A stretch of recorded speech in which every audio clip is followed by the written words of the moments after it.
हमारी मौजूदगी जनपद आजमगढ़ के अम्बारी क्षेत्र में है, जहाँ पर आज स्वर्गीय रामनिवास यादव, जो कि उत्तर प्रदेश के पूर्व मुख्यमंत्री थे और मध्य प्रदेश के राज्यपाल भी थे, उनके बड़े सुपुत्र कमलेश यादव जी हैं और उनकी पुत्र वधू रोशनी यादव जी हैं, जो कि कांग्रेस पार्टी की प्रवक्ता भी हैं और मध्य प्रदेश में और स्टार प्रचारक में इनका नाम भी सूची में चल रहा है। और ये इनका आज आगमन आजमगढ़ में हुआ है। मैं इनसे जानना चाहूँगा कि आपका आगमन आजमगढ़ में क्यों हुआ है, क्यों आई हैं, और यहाँ जो इंडिया गठबंधन की बात की जा रही है, क्या उसके प्रचार में? सबसे पहले आपका स्वागत हमारे चैनल पे है। बहुत बहुत धन्यवाद क्योंकि आपने मेरा परिचय दिया कि मैं स्टार प्रचारक कांग्रेस, तो कांग्रेस और इंडिया गठबंधन के नाते ये मेरा दायित्व बनता है कि उत्तर प्रदेश से लेकर मध्य प्रदेश से लेकर और पूरे देश में जो युवाओं के प्रति बेरोजगारी का एक आलम आप पूरे देश में देखते हैं। और आज सबसे बड़ा मुद्दा एक महिला के नाते, चूंकि प्रदेश में और देश में और केंद्र में आज केंद्र की सरकार से सबसे बड़ा सवाल है उस गृहिणी महिला का।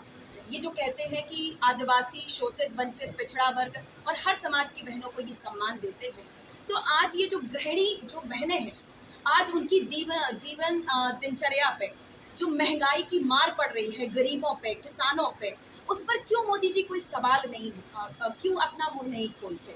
तो मुझे लगता है कि आज जिस तरीके से किसान की दोगुनी आय करने का झूठा वादा आप देखिए उनके संकल्प पत्र में कहीं नजर नहीं आता, तो जिस तरीके से इस पूरे देश को और प्रदेश को, उत्तर प्रदेश को ठगने का काम किया है। आज यहाँ देखें उत्तर प्रदेश का जो युवा है, हर एग्जाम में बैठने से पहले उसका पेपर लीक हो जाता है। इनकी आवाज को कौन सुनेगा? आज अत्याचार में सबसे आगे है उत्तर प्रदेश, तो आज आजमगढ़ में मैं अपनी आवाज को पूरे उत्तर प्रदेश के युवाओं में, हमारी मातृशक्ति में, गरीब किसानों में, आज उनकी लाठी बनकर यहाँ एक वो चाबुक चलाने आई हूँ ताकि ये आजमगढ़ और उत्तर प्रदेश के युवा, मेरे किसान माँ बाप जाग जाएं कि आज अगर हमने देश को नहीं बचाया, यही भारतीय जनता पार्टी कहती है कि विपक्ष को मिटा देना है। अगर विपक्ष को मिटा देंगे तो ये विपक्ष कैसे उन गरीब, किसान, बेरोजगार युवाओं की आवाज को उठा पाएगा? और विपक्ष को मिटा देंगे तो ये सरासर ये कहते हैं कि लोकतंत्र की हत्या हो रही है। और आज इस लोकतंत्र की हत्या और संविधान को बचाने के लिए इंडिया गठबंधन को एक होना पड़ा है और हम एक होके देश में नई क्रांति के साथ इंडिया गठबंधन को गढ़ने का कार्य करेंगे। अब तक तो जो 3 चरण चुनाव हुआ है, 4 चरण का, इसमें इंडिया गठबंधन को आप कहाँ देख पा रहे हैं?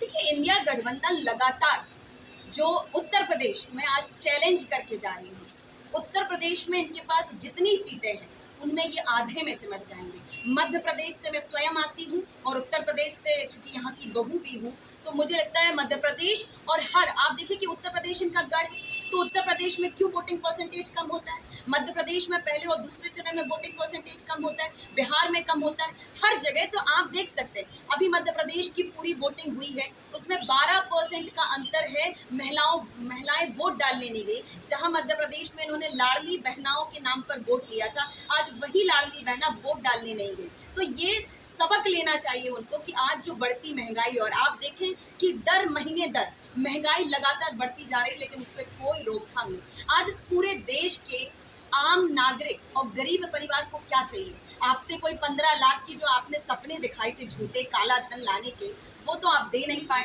नोटबंदी करके अपनी माँ का लाइन में खड़ा होकर के प्रदर्शन दिखाते हैं मोदी जी, जबकि हमारी हिंदू संस्कृति और जिस राम राज्य की वो प्रस्तुति देते हैं, तो मुझे लगता है उन संस्कारों में तो हम परिवार को बांध कर चलते हैं। मोदी जी चाहते हैं कि कांग्रेस वाले जो है ओबीसी का आरक्षण दूसरी में बांटने का काम कर रहे हैं, इस पर आप क्या कहेंगे?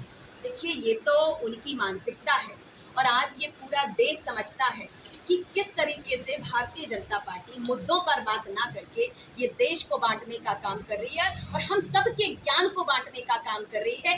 आज ये वही 1947 की आज़ादी के बाद इस पूरे देश में नारा चला करता था कि हिंदू, मुस्लिम, सिख, ईसाई आपस में हम भाई भाई। आज कहीं आपके कानों में ये सुनाई देता है? तो क्या ये साजिश समझ में नहीं आती है पूरे देश को कि किस तरीके से ये हमें बंटवारे में बांटना चाहते, हिंदू मुस्लिम करना चाहते? लेकिन आज भारतीय जनता पार्टी को मैं आपके माध्यम से ये कहती हूँ कि ये हिंदू मुस्लिम मांस मछली करना बंद कर दें, क्योंकि ये धिक्कार है ऐसे प्रधानमंत्री पे जो खुद को कहते हैं कि 140 करोड़ देशवासियों का मैं परिवार हूँ, मैं उस परिवार का सदस्य हूँ। तो जिसने अपने परिवार की पूछ ना की हो वो इस देश के परिवार क्या चलाएगा? क्या अभी मंगलसूत्र की बड़ी चर्चा है, इस पे आप महिलाओं से क्या कहना चाहिए?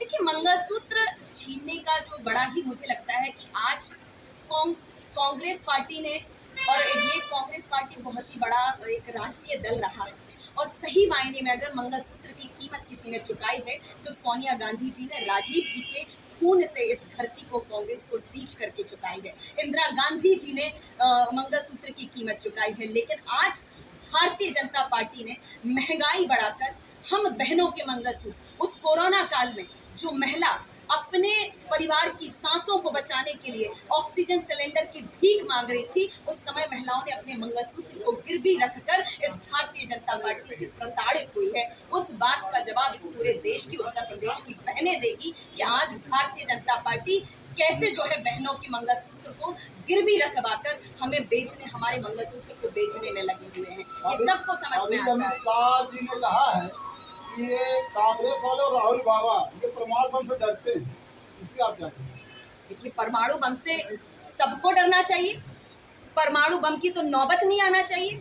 और इनको सबक लेना चाहिए कि जब इंदिरा गांधी जी थी, जब आजादी के लिए जब बांग्लादेश को गढ़ा, पाकिस्तान के लाखों सैनिकों को घुटने पे ला दिया था इंदिरा गांधी जी ने, लेकिन उन्होंने देश में, कांग्रेस पार्टी ने भावनात्मक रूप से वोट नहीं मांगा। ये दुर्भाग्य है इस देश का कि 2019 में प्रधानमंत्री चुनाव जीतते हैं और पुलवामा के शहीद जवानों के नाम पर वोटों की भीख मांगते हैं और भावनात्मक अपील करते हैं। तो 2019 में इन्हें जीत लिया, लेकिन 2024 इनको सबक सिखाएगा और इनको याद आएगा कि कैसे ये फकीरे के नाम पर सूट बूट पहनकर लाखों की घड़ी पहन के 8,000 करोड़ के जो है हेलीकॉप्टर में अडानी जी के घूम के, और खुद को कहते हैं कि मैं अडानी अंबानी को नहीं जानता। तो ये जवाब। अंतिम सवाल आपसे, यहाँ फूलपुर पौनी विधानसभा की जनता ये जानना चाहती है, क्या भविष्य में आप यहाँ जनता के बीच में कुछ योगदान या राजनीतिक पकड़ बनाएंगे या राजनीति करने आएंगे? देखिए, ये जो फूलपुर विधानसभा और ये जो धरती है, ये मेरे बाबूजी की मेहनत और पसीने से सींची हुई ये धरती है, और उनका मान सम्मान यहाँ बहुत है। और मैं अपने आप को सौभाग्यशाली मानती हूँ कि आज पूरे परिवार के साथ और इन सबके निवेदन पर मैं यहाँ आई हूँ। तो हम सबकी कर्तव्य निष्ठा से हम सब पर जो बनेगा, तो हम लगातार यहाँ से जुड़े रहेंगे। आज मैं केवल इंडिया गठबंधन के नाते एक स्टार प्रचारक के रूप में बस इंडिया गठबंधन को मजबूती प्रदान करने आई हूँ, और मुझे लगती है यहाँ के मेरे परिवारजन मुझे ज़रूर आशीर्वाद प्रदान करेंगे। बहुत बहुत धन्यवाद। तो ये